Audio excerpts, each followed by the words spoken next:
Le message de la Salette, il faut savoir quand même que dès l'apparition de la Salette, on connaissait, on pouvait, par le message qui a été dévoilé par l'une des voyantes, on savait qu'il y aurait une guerre, et une guerre atroce.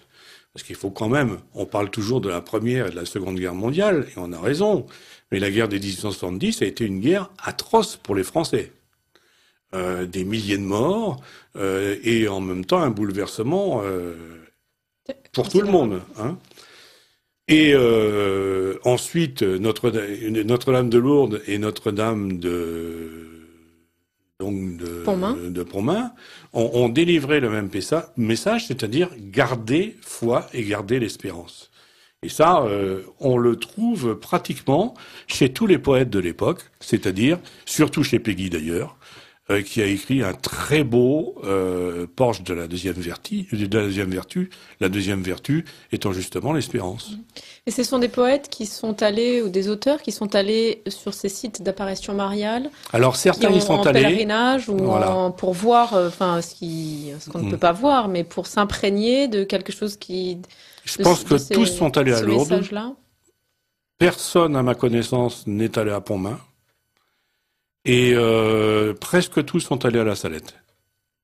Mais tous, en tous les cas, sont allés à Lourdes. Tous, en tout cas, sont baignés aussi dans cette ferveur qui commence à recommencer, ou en tout cas à renaître. Voilà, c'est ça.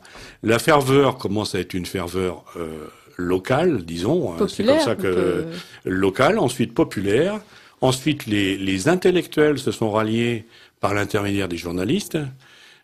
Qui ont relaté les événements, et puis ensuite, alors par l'intermédiaire des assomptionnistes, on connaît bien sûr l'importance qu'a eu la croix et le pèlerin dans les pèlerinages de Lourdes, notamment, par l'intermédiaire donc de la bonne presse et des assomptionnistes, la France pratiquement entière va connaître les événements de Lourdes et les événements de la Salette. Alors maintenant, pour revenir aux poètes, tous ont fait référence à Notre-Dame de Lourdes et ont visité Lourdes. Je pense notamment à James. James s'est converti, Francis James, oui, un poète d'Orthez, moins connu à notre époque. Peut-être qu'on peut, si vous avez les dates, juste pour qu'on le situe. Ou quel âge avait-il en 1900 il avait à peu près 40 ans, à peu près, hein, en 1870. Bon, il s'est converti relativement tard. Bon. Ensuite, Claudel, lui aussi, en même temps que James d'ailleurs, le jeune Claudel, lui, a une trentaine d'années à peu près, vont se rendre à Lourdes et ils vont voir des miracles. D'ailleurs, Claudel rapportera un certain nombre de miracles auxquels ils ont assisté à Lourdes. Et parmi les littérateurs qui ne sont pas forcément des poètes, je pense notamment à Huysmans qui devait avoir aussi 35, 40 ans, juste après qu'il ait été à Solesmes et qu'il soit devenu, juste après qu'il se soit converti d'abord, et ensuite qu'il soit allé à Solesmes et à Ligugé, va aussi aller à Lourdes, et lui aussi va écrire un livre superbe d'ailleurs sur Lourdes, et notamment un passage qui, moi, on a l'habitude de dire que c'est pas un livre canonique, mais enfin, pour moi je l'ai trouvé superbe, sur les bougies, sur les cierges de Lourdes, et moi qui trouvais, comme tout le monde, que c'était un peu excessif, j'ai compris justement que la symbolique du cierge de Lourdes en lisant Huysmans. Dans quel ouvrage a-t-il écrit ce Alors, je crois que c'est Lourdes, tout simplement. Bon, on reviendra, je regarderai dans la bibliographie. Pour revenir sur le basculement de ce renouveau catholique, comment il arrive, on peut quand même s'étonner du contexte politique de l'époque, qui est très paradoxal par rapport à un renouveau catholique, parce que là on parle de la littérature, des lettres sous toutes ses formes, c'est-à-dire la poésie, le théâtre, le roman, donc tout ça commence à être baigné par des conversions assez fulgurantes, en tout cas avec des auteurs qui deviennent de plus en plus connus, qui sont comme des gens matures. Vous parlez de gens qui ont entre 30 et 40 ans, donc on se replace 150 ans Avant, il y a quand même, c'était une durée de vie déjà importante. Aujourd'hui, on vit jusqu'à presque centenaire, mais à l'époque, c'était quand même pas le cas. Donc, c'est quand même des conversions qui arrivent à un moment de la vie qui est un moment important. Et en même temps, le contexte politique est complètement bouleversé par une vague d'anticléricalisme quand même avérée qui je pense que vous avez complètement raison.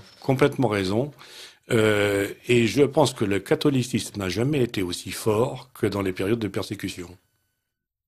C'est-à-dire que, paradoxalement, le siècle des Lumières, par exemple, le siècle où tout le monde doute, c'est le siècle du pouvoir absolu du catholicisme.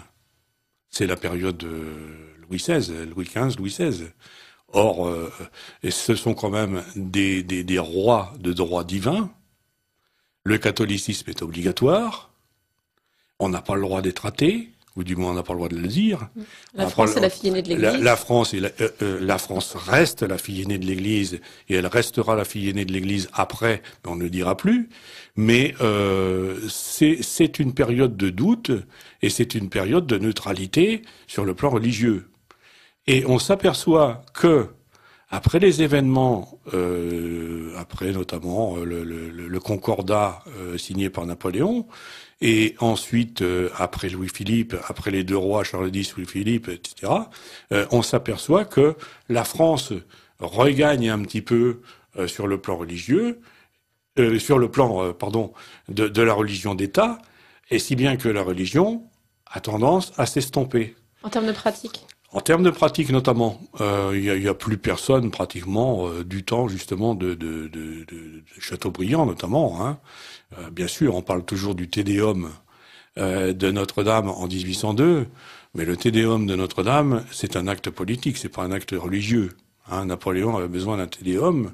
Bon, ce Te Deum n'a rien de religieux. Ce qui explique que le génie du christianisme ne soit qu'un ouvrage esthétique sur l'esthétique religieuse. On ne peut pas dire que Chateaubriand soit un grand chrétien ni un grand catholique.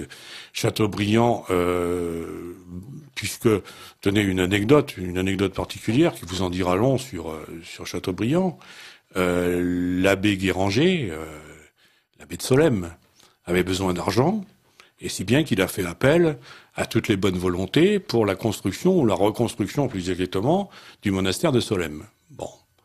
La première lettre, bien évidemment, qu'il ait envoyée, c'est à Monsieur de Chateaubriand. Monsieur de Chateaubriand lui a donné une aumône, mais vraiment une aumône absolument presque infime. Ah oui, c'est du domaine du symbole, oui, de fait, oui, c'est tout à fait symbolique. Mais Chateaubriand, je n'ai jamais entendu dire que Chateaubriand était un grand religieux, ni même soit allé une seule fois à la messe, j'en sais rien. Peut-être que si. Mais c'était pas la ferveur qu'on avait connue, par exemple, au XVIe et au XVIIe siècle. Je crois que on en a déjà parlé. Mais 1870, c'est la guerre, et la plupart de ceux qui sont restés catholiques, notamment Madame Guérin, c'est-à-dire la maman de Thérèse Martin, c'est-à-dire Sainte Thérèse de l'Enfant Jésus, ils tiennent tous le même discours. Si la France a connu le désastre des 1870 et de 1871, et notamment la guerre et la Commune, c'est parce que elle n'est plus suffisamment chrétienne. Elle ne croit plus en Dieu, elle n'affirme plus suffisamment sa foi. Autrement dit, la défaite de 1870 et les désastres de la Commune sont des punitions divines. Et ça, on le lit pratiquement chez tous les poètes catholiques, mais on le lit aussi chez les grands chrétiens, et notamment chez Veuillot. Veuillot, qui était l'un des plus grands journalistes catholiques de l'époque. Et finalement, ça va inciter un certain nombre donc la France va être partagée en deux finalement. Celle qui croit et celle qui ne croit pas. Voilà. Celle qui croit que c'est une punition de Dieu, celle qui croit que c'est une punition de Dieu, et notamment Louis Veuillot dit carrément, c'est parce qu'on a élevé un buste à la gloire de Voltaire dans un square parisien qu'on a perdu la guerre. L'autre qui va dire, oui, évidemment, la France a perdu la guerre parce que la conduite morale de nos troupes est infamante par rapport à von Moltke et par rapport à